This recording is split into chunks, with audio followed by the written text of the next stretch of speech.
നമ്മുടെ മുന്നിലുള്ള ഈ കാഴ്ച കാണുമ്പോൾ തോന്നുക എയർപോർട്ടിന്റെ റൺവേയിലൂടെ പോകുന്നതായിട്ടാണ്. അടിയന്തര ഘട്ടത്തിൽ ഉപയോഗിക്കാൻ വേണ്ടി റോഡിൽ നിർമ്മിച്ച റൺവേ ആണിത്. ഓപ്പറേഷൻ സിന്ദൂറുമായി ബന്ധപ്പെട്ട് ഇത്തരത്തിലുള്ള റൺവേയെക്കുറിച്ച് നമ്മൾ ധാരാളമായി കേട്ടിട്ടുണ്ട്. ശ്രീനഗറിൽ നിന്ന് പെഹൽഗാമിലേക്കുള്ള വഴിയിലാണ് 3 കിലോമീറ്ററിലധികം നീളമുള്ള ഈ റൺവേ. കാശ്മീരിലെ ഞങ്ങളുടെ 4ാമത്തെ ദിവസം പെഹൽഗാമിലേക്കാണ് യാത്ര. ഞങ്ങൾ താമസിക്കുന്ന ഹോട്ടലിനടുത്ത് നിന്ന് 90 കിലോമീറ്ററിനടുത്തുണ്ട് ഇവിടേക്ക്. ഈ പോകുന്ന വഴിയിലാണ് ഡ്രൈ ഫ്രൂട്ട്സ് കടകൾ ധാരാളമായി കാണുക. ആമ്ര ബദാം എന്ന പേരിൽ വിശേഷപ്പെട്ട ബദാമും ആപ്രിക്കോട്ടും വാൽനട്ടും ഒക്കെ ഇവിടെ ധാരാളമായി കിട്ടും. ഏത് യാത്രയിലായാലും പർച്ചേസ് പൊതുവെ മടക്കയാത്രയിലാണ് കാണുക. എന്നാൽ ഇവിടെ കാണുന്നത് നേരെ മറിച്ചാണ്. ഡ്രൈവർമാർക്ക് നമ്മളെ പോകുന്ന വഴിയിൽ തന്നെ പർച്ചേസ് ചെയ്യിക്കാനാണ് താല്പര്യം. ഡ്രൈ ഫ്രൂട്ട്സ് കൂടാതെ കുങ്കുമപ്പൂവും കന്മദവും ഒക്കെ ഇവിടെ വാങ്ങാൻ കിട്ടും. എല്ലാവരും കാര്യമായി തന്നെ പർച്ചേസ് നടത്തിയിട്ടുണ്ട്. ഈ വഴിയിൽ തന്നെയാണ് കുങ്കുമപ്പൂവിന്റെ പാടങ്ങൾ. സെപ്റ്റംബർ മാസത്തിൽ കേവലം 28 ദിവസം കൊണ്ടാണ് കുങ്കുമപ്പൂവ് വിളവെടുക്കുക. കുങ്കുമപ്പാടങ്ങൾക്ക് ശേഷം പിന്നീട് ഞങ്ങൾ പോയത് ബാറ്റ് ഫാക്ടറിയിലാണ്. ബാറ്റ് നിർമ്മാണത്തിന് ആവശ്യമായ വില്ലോ മരങ്ങൾ ഇവിടെ വിപുലമായി കൃഷി ചെയ്തു വരുന്നുണ്ട്. എൻ്റെ വളരെ ലളിതമായ ഒരു സംശയമാണ്, നമുക്ക് ഒരു സ്വർഗം കൈവശമുണ്ടെങ്കിൽ അത് നരകമാക്കാതെ നോക്കേണ്ട ഉത്തരവാദിത്വം നമുക്കില്ലേ? പറഞ്ഞു വരുന്നത് കാശ്മീരിനെ കുറിച്ചാണ്. ഭൂമിയിലെ സ്വർഗത്തിന് ഇടക്കാലത്ത് സംഭവിച്ച ദുർഗതി കണ്ട് പറഞ്ഞു പോയതാണ്. പ്രകൃതി ഭംഗി കൊണ്ട് ഇത്രയേറെ അനുഗ്രഹീതമായ പ്രദേശം ഭൂമിയിൽ അപൂർവമാണ്. ടൂറിസത്തെ ശരിയാവണ്ണം ഉപയോഗിച്ചാൽ തന്നെ ഇന്ത്യയിലെ ഏറ്റവും സമ്പന്നമായ സംസ്ഥാനമായി മാറാൻ ഇവർക്ക് സാധിക്കുന്നതാണ്. പൊതുവെ പഹൽഗാമിലേക്ക് പോകുന്ന സഞ്ചാരികൾ ABC എന്നറിയപ്പെടുന്ന ആരോ Valley, Betaab Valley, Chandan Valley എന്നിവിടങ്ങളിലേക്കാണ് പോവുക. പഹൽഗാം എന്ന കാശ്മീരി വാക്കിന്റെ അർത്ഥം ഇടയന്മാരുടെ താഴ്വര എന്നാണ്. ഇതിന്റെ ഒരു ഭാഗമായ ബൈസരൺ വാലിയിലാണ് 26 പേരുടെ മരണത്തിനിടയാക്കിയ തീവ്രവാദി ആക്രമണമുണ്ടായത്. നടന്നോ കുതിരപ്പുറത്ത് പോയാലോ മാത്രമേ ഇവിടേക്ക് എത്തിച്ചേരാൻ സാധിക്കുകയുള്ളൂ.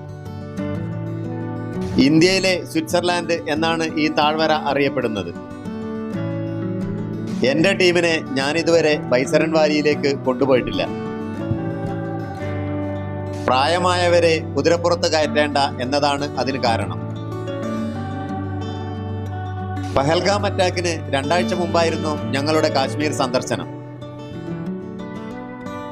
അനന്തനാഗ് ജില്ലയിലെ ഒരു ചെറുപട്ടണമാണ് പഹൽഗാം. ലിദർ നദിയുടെ കരയിലായി 2200 മീറ്റർ ഉയരത്തിലാണ് ഇതിന്റെ സ്ഥാനം. ജൂലൈ, ആഗസ്റ്റ് മാസങ്ങളിൽ നടക്കുന്ന അമർനാഥ് വാർഷിക തീർത്ഥാടനത്തിന്റെ ആരംഭ സ്ഥലമാണ് ഈ പട്ടണം. പുഹൽ എന്നാൽ ഇടയനെന്നും ഗോം എന്നാൽ ഗ്രാമം എന്നുമാണ് അർത്ഥമാക്കുന്നത്. ഹിന്ദു സാഹിത്യത്തിൽ ഈ പ്രദേശത്തെ ബെയിൽഗാവ് എന്നാണ് പരാമർശിക്കുന്നത്. ഇതിനർത്ഥം കാളയുടെ ഗ്രാമം എന്നാണ്. ശിവഭഗവാൻ അമർനാഥിലേക്കുള്ള യാത്രയിൽ തന്റെ കാളയെ ഇവിടെ ഉപേക്ഷിച്ചു എന്നാണ് വിശ്വാസം. ചന്ദൻവാരിയിലെ അതിമനോഹരമായ കാഴ്ചയാണ് ഈ കാണുന്നത്. കാലുറയ്ക്കാത്ത മഞ്ഞിലൂടെ ആളുകൾ അർമാദിച്ച് നടക്കുന്നു. അങ്ങ് ദൂരെ മഞ്ഞിൽ കടുകുമണി പോലെ ആളുകളെ കാണാം.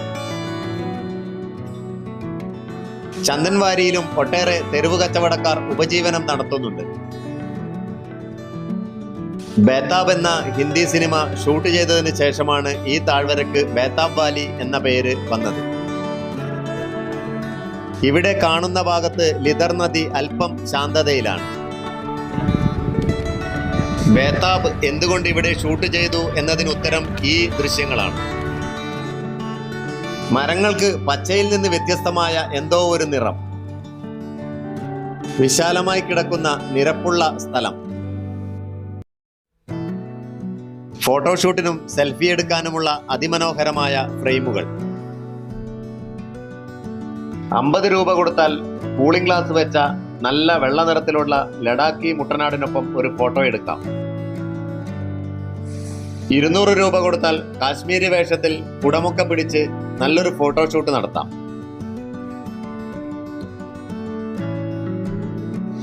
ആകാശത്തിലൂടെ ഞാന്ന് പറക്കാം, കുതിരപ്പുറത്ത് ഒരു സവാരി നടത്താം.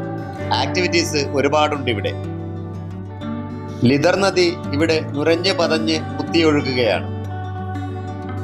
ജീവിതത്തിന്റെ ഒരു നേർചിത്രം പോലെ.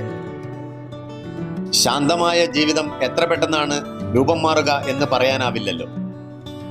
പ്രക്ഷുബ്ധത ഒഴിഞ്ഞ് ശാന്തമായ മനസ്സുമായി ഞങ്ങൾ മടക്കയാത്രയിലാണ്.